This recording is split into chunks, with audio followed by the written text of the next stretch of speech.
"Get away from my boat," I shouted, lungs burning as I sprinted down the dock. Flames devoured Freedom, my 32-foot sailboat, the pride of my life. 15 years of memories hissed and cracked as fire, turned fiberglass into molten ruin. On the shore stood Margaret Haynes, president of the Silver Lake Estates HOA, her face lit by the inferno she'd caused. She thought destroying my boat would break me. She didn't know she'd just started a war.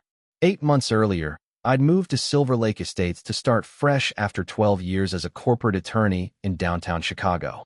My debut thriller novel had sold well enough to let me leave the firm and finally write full-time. The lakefront property was perfect, quiet, scenic, and with a private dock for Freedom, the boat I'd bought after. Winning my first big case defending tenants against a predatory landlord. At first, Silver Lake felt idyllic, until the HOA notices began. Aesthetic violations, they said. My boat didn't match the classic nautical style. For citations in 3 weeks. I didn't realize it yet, but I'd been marked. My first HOA meeting introduced me to Margaret. Polished, commanding, always smiling that politicians smile. She bragged about maintaining the highest property values in the county. Her eyes met mine when she said, "We don't let just anyone do just anything here." The message was clear. Neighbors whispered warnings. Greg and Susan Wheeler, who lived 2 doors down, told me Margaret had driven others out. Families fined into submission for painting doors the wrong color or installing basketball hoops. I laughed it off at first, assuming it was gossip. It wasn't.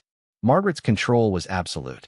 Her enforcer, Richard Hale, nodded at everything she said, while Linda Myers, the nervous treasurer, signed papers with trembling hands. Fear ruled this place.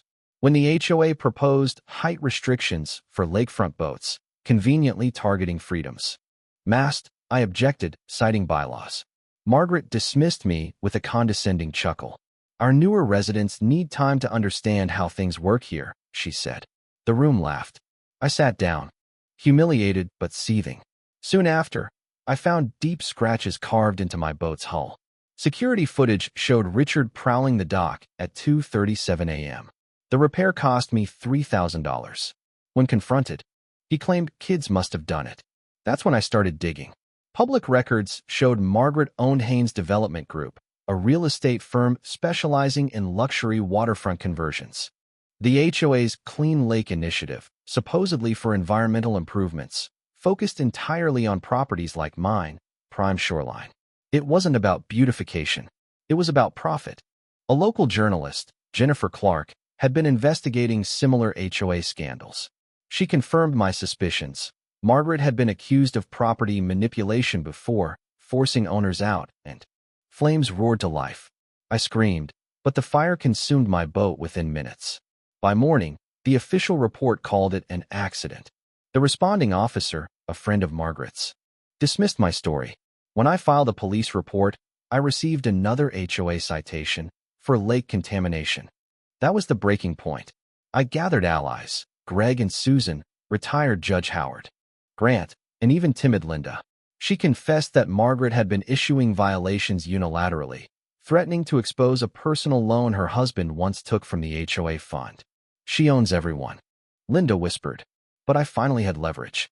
Howard revealed an old clause from the HOA's original charter, Section 4.6, who watches the watcher.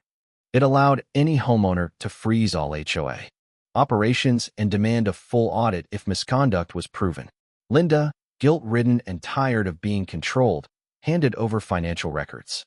They showed everything: embezzled funds, fake invoices, money funneled into Margaret's shell companies, and plans to redevelop our entire lakefront.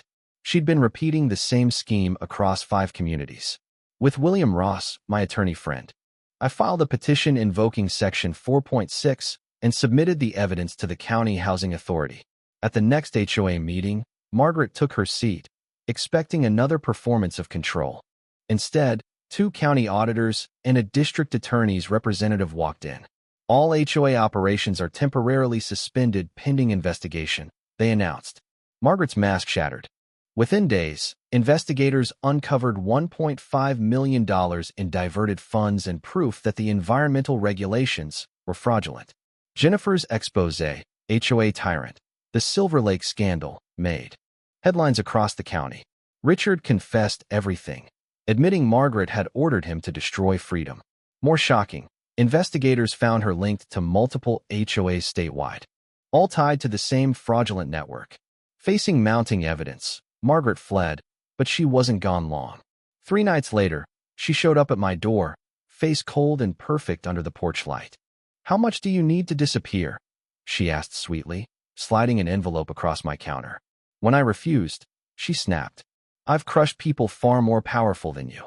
That boat was in my way. Do you know what lakefront property is worth?" Unbeknownst to her, my phone was recording. Her 20-minute tirade became the final nail in her coffin. Police arrived minutes later. As they let her out in handcuffs, she screamed that I'd ruined everything. In truth, she'd done that herself. The county froze all her assets. She was charged with fraud, arson, and conspiracy. Investigators uncovered similar schemes in other states, tied to international developers. The scandal became one of the largest HOA fraud cases in Illinois history. Silver Lake estates began to heal. Howard became interim president. Linda, the new treasurer, and community meetings transformed from fear sessions into open forums. Residents canceled hundreds of bogus violations and voted to create a public dock accessible to everyone. The insurance settlement for freedom allowed me to commission a new sailboat, Phoenix. When I christened her, nearly the whole neighborhood came to watch. I felt something I hadn't in months: peace. The water shimmered where freedom had burned, but now it reflected something new: resilience. Margaret had tried to crush me, to silence resistance through